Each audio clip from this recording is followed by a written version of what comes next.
Quelques anecdotes pour toi aujourd'hui concernant ma famille périphérique. C'est assez particulier parce que j'ai des amis de très très longue date et il y a une couple d'histoires assez croquantes qu'il faut que tu saches. J'ai un ami qui, à un moment donné, faisait de la rénovation, lui, dans son chalet. Puis j'étais célibataire à ce moment-là, fait que j'en ai profité pour aller y donner un coup de main. Puis on picossait comme c'est pas possible. Écoute, moi j'ai de la misère à planter un clou d'un mur. Bon, fait qu'à force des choses, on apprend.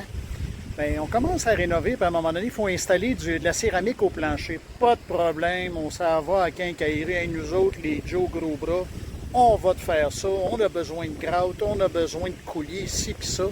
On arrive, on commence à installer, puis là, plus on avance, plus on a besoin de gratte, puis on a besoin de gratte, puis à un moment donné, on passe de ça à ça, à ça, à ça, à ça, pour finalement, croyez-le ou non, au lieu de niveler le plancher, on a mis à peu près 1,5 pouce de gratte. Tout a pété, tout a sué. On a tellement ri de nous-mêmes, c'est pas possible.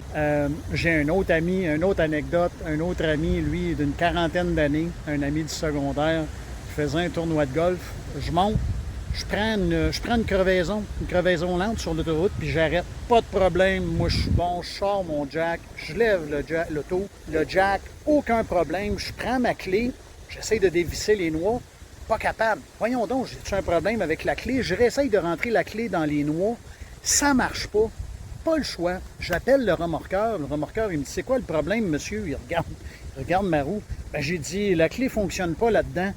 Il dit, monsieur, c'est parce que vous avez essayé de dévisser les noix en plastique, c'est un cap de roue. Je vous jure, il a pris son tournevis, ils ont enlevé le cap de roue, le rim est en dessous, il a dévissé la roue. Je vous dis ça, là, puis l'autodérision, je pense que c'est un beau moyen de pouvoir grandir, parce que je suis capable de rire de moi, ça n'a pas de bon sens. Je pourrais vous en compter bien d'autres. Mais le bout le plus intéressant, je pense, là-dedans, ça, c'est les petites anecdotes. Mes amis ont toujours été là pour moi. J'ai 4 amis de très, très longue date. Puis il y en a un, à un moment donné, que j'ai appelé il y a une quinzaine d'années. Puis bon, c'est pas monsieur le plus moderne, fait qu'il n'y avait même pas de téléphone avec afficheur dans ce temps-là. Puis je lui demande de me rappeler. Il dit, Stéphane, il ne me rappelait pas. Fait que je le rappelle. Je dis, qu'est-ce qui se passe? Tu ne m'as pas rappelé. Ben, il dit, Steph, j'ai pris mon calepin, puis il dit, c'est parce que tel numéro, c'est encore bon. Non. Tel numéro, c'est encore bon. Non.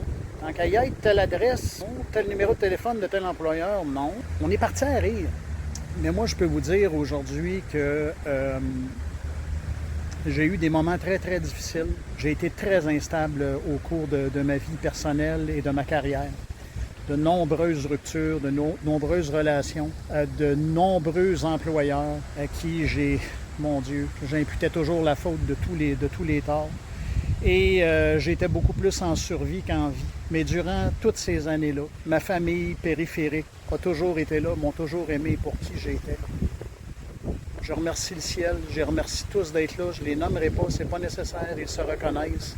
Mais c'est une grâce du bon Dieu. Que cette petite capsule-là t'a inspiré. Je te remercie de ton écoute. Salut!